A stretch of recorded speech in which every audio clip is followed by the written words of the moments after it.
मेरा नाम सुमना है। मैं फर्स्ट ईयर में पढ़ रही हूँ। मेरे बड़े भाई का नाम रशीद है। वह ऑनर्स के तीसरे वर्ष में है। हम 2 भाई बहन एक ही यूनिवर्सिटी में पढ़ते हैं। हमारी कक्षाएं सुबह 11 बजे शुरू होती हैं।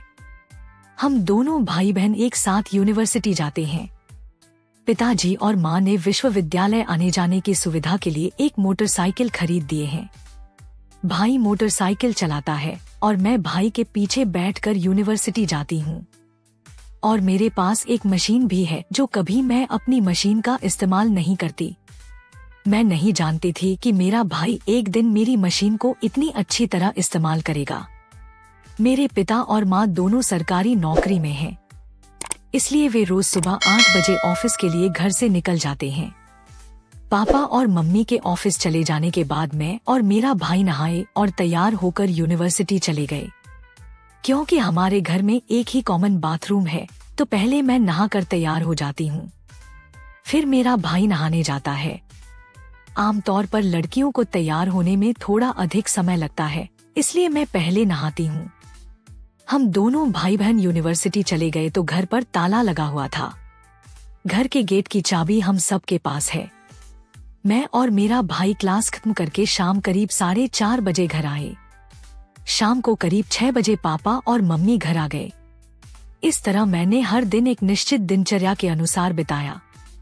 लेकिन एक घटना ने मेरी जिंदगी पूरी तरह बदल दी। हर दिन की तरह पापा, मम्मी, भाई और मैंने साथ में नाश्ता किया। मेरे पापा और मम्मी तैयार होकर ऑफिस चले जाने के कुछ देर बाद मैं नहाने के लिए बाथरूम में घुस गई और बाथरूम का दरवाजा बंद कर दिया। उस दिन मैंने बाथरूम का दरवाजा बंद किया। उसके बाद मैं अपने कपड़े उतार कर साइड में रखने ही वाली थी कि मुझे बाथरूम के दरवाजे के नीचे से एक परछाई आती हुई महसूस हुई। मैं शावर के नीचे खड़ी थी। मैं थोड़ा डरी हुई थी, फिर भी मैंने सोचा कि यह मेरे मन का वहम होगा। और चेहरे पर साबुन लगाते समय मैंने देखा कि बाथरूम के दरवाजे के नीचे एक परछाई घूम रही थी। मुझे लगने लगा कि शायद कोई बाथरूम के दरवाजे से मुझे नहाते हुए देख रहा था। लेकिन इस बार घर पर मेरे और मेरे भाई के अलावा कोई नहीं था। तो क्या भाई दरवाजे से मुझे नहाते हुए देख रहा था? शायद लाइट की रोशनी के बाद कोई परछाई नजर आती हो। इसलिए मैंने इन बुरे विचारों को एक तरफ रख दिया, शॉवर चालू कर दिया, अपना स्नान पूरा किया और अपने कपड़े पहन लिए। जैसे ही मैंने दुपट्टा उठाया और मैंने दरवाजे के नीचे से परछाई को हिलते हुए देखा, फिर मेरा शक गहरा गया। मैं नहाकर अपने कमरे में आ गई और तैयार होने लगी।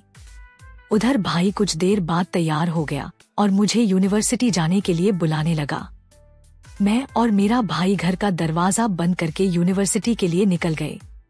आमतौर पर हर दिन मैं मोटरसाइकिल पर अपने भाई के पीछे बैठती हूँ और अपना बैग उसके और मेरे बीच छोड़ देती हूँ।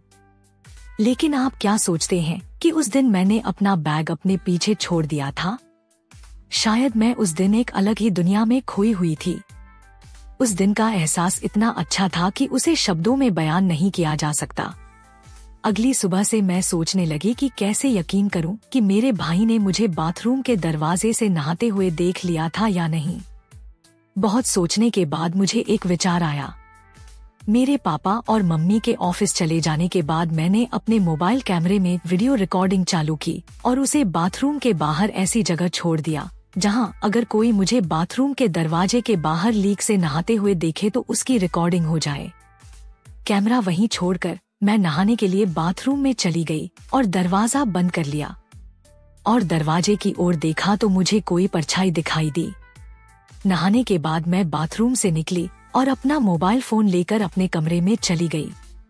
मैंने वीडियो शुरू की और देखा कि जैसे ही मैं बाथरूम में घुसी और दरवाजा बंद किया, उसके बाद मैं देखी तो मुझे यकीन नहीं हो रहा था। उसके बाद मैं और मेरा भाई विश्वविद्यालय के लिए निकले। मैंने भाई को मोटरसाइकिल के पीछे से गले लगा लिया और सोचने लगी कि भाई को अपना वीडियो कैसे दिखाऊं। तब भाई ने कहा, बाइक पर डरती हो क्या? मैंने कहा, नहीं भाई। भाई बोला, तो फिर तुमने मुझे इतनी जोर से क्यों पकड़ लिया है? मैंने कहा, भाई पकड़ना अच्छा लग रहा है। पूरे दिन पढ़ाई करने के बाद मैं दोपहर को घर लौटी। मेरा दिमाग पूरे दिन दौड़ता रहा। मुझे समझ नहीं आ रहा था कि मैं अपने भाई को अपनी वीडियो कैसे दिखाऊं। रात के लगभग 11 बजे मैं बिस्तर पर लेटी करवटें बदल रही थी। बिल्कुल नींद नहीं आती। मैंने अपना वीडियो चालू किया और फिर से देखा। दिल में बहुत हिम्मत करके मैंने अपना वीडियो अपने भाई के मोबाइल पर भेजा। लगभग 15 मिनट बीत गए लेकिन वीडियो नहीं देखा गया। मैं सोचने लगी कि भाई वीडियो क्यों नहीं देख रहा था। मैं बार बार देखने लगी। लगभग 1 घंटा बीत गया लेकिन वीडियो नहीं देखा गया। तो भाई सो गया है या नहीं? एक रात बीत गई लेकिन मुझे कोई जवाब नहीं मिला। मैं निराश होकर सो गई। अगले दिन सप्ताहांत होने के कारण पापा, मम्मी, भाई और मैं, हम सब घर पर ही रह गए। हम सब ने एक साथ नाश्ता किया। नाश्ते के दौरान मैंने अपने भाई में कोई बदलाव नहीं देखा। इसका मतलब था कि भाई ने अभी तक मेरी वीडियो नहीं देखी थी। सुबह 10 बजे मैं अपने कमरे में बैठी थी। अचानक मेरे मोबाइल पर एक मैसेज आया। मैंने मोबाइल फोन उठाया और देखा कि मेरे भाई ने एक मैसेज भेजा था। भाई का मैसेज देखकर मेरी धड़कनें बढ़ने लगी। भाई ने मेरा वीडियो देखा। मैंने भाई के संदेश का उत्तर दिया और वीडियो भेजते ही देखा गया। मैं समझ गई कि मेरे भाई ने वीडियो देखा था। मैंने कुछ देर इंतजार किया। कोई उत्तर नहीं मिला। मैं अपने भाई के जवाब का इंतजार करती रही, लेकिन दोपहर तक मुझे कोई जवाब नहीं मिला। दोपहर को हम सब एक साथ खाना खाने बैठे तो देखा कि भाई चुपचाप सिर झुकाए खाना खा रहा था। भाई अपना खाना खत्म करके उठा और अपने कमरे में चला गया। मैंने पापा और मम्मी के सामने भाई से कहा, भाई मैं थोड़ी देर बाद तुम्हारे कमरे में आऊंगी, तुम्हें कुछ पढ़ा हुआ समझाऊंगी। भाई बिना कुछ बोले अपने कमरे में चला गया। सबके खाना खत्म करने के बाद माँ और मैंने मेज पर सब कुछ साफ किया। सारा काम खत्म करने के बाद माँ पापा के साथ अपने कमरे में चली गई और मैं सीधा भाई के कमरे में चली गई। मैं अपने भाई के कमरे में दाखिल हुई और उसे खिड़की के पास खड़ा देखा। मैं कमरे में घुसी और दरवाजा बंद करके भाई के पास पहुंची। मैंने अपने भाई की आंखों से आंसू बहते देखे। भाई ने मेरी आंखों में देखा और कहा, सॉरी। मैं आगे बढ़ी और उसे गले लगा लिया।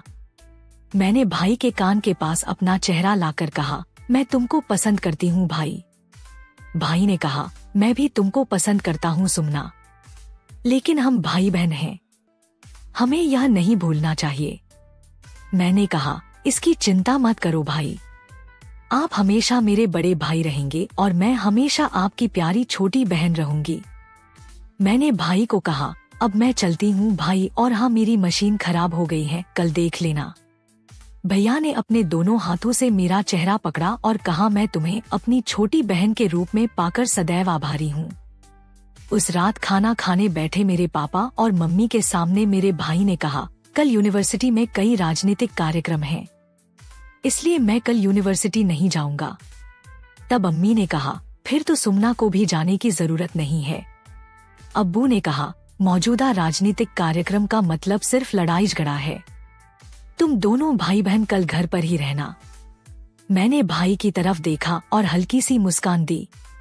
अगले दिन मेरे पिता और माँ के ऑफिस चले जाने के बाद मैं अपने भाई के कमरे में गई और उसे बिस्तर पर लेटा हुआ पाया। मैंने कहा, भाई तुमने आज क्लास में जाने की बजाय सारा दिन घर पर ही रहने का प्लान क्यों बनाया? सारा दिन मेरे साथ क्या करोगे?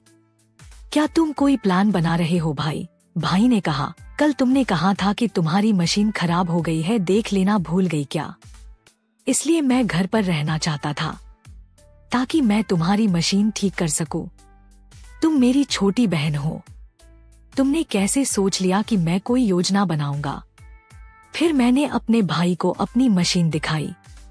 भैया ने कहा, अपनी मशीन का इस्तेमाल नहीं करती हो, इसलिए बंद हो गई है, इसमें तेल डालना पड़ेगा। फिर भैया ने तेल डाला। थोड़ी देर बाद मशीन धीरे धीरे ऊपर नीचे करने लगी। उसके बाद भैया ने जोर का झटका मारा और धीरे धीरे भाई ने स्पीड बढ़ा दी। जैसे जैसे भाई की स्पीड बढ़ती गई वैसे वैसे मशीन अच्छी तरह से चलने लगी और मुझे भी बहुत अच्छा महसूस हो रहा था। भैया ने करीब 3-4 घंटे लगातार मेरी मशीन की जमकर मरम्मत करते रहे और फिर अचानक मेरी नजर घड़ी पर पड़ी तो मैं देखी कि अब्बू अम्मी का आने का समय हो गया था।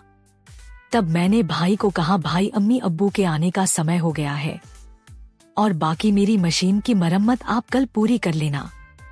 फिर मैं उठी और मशीन के ऊपर पूरा तेल ही तेल फैला हुआ था, इसलिए मैंने जल्दी जल्दी मशीन को अच्छी तरह से साफ किया और फिर हम दोनों अपने अपने कमरे में चले गए।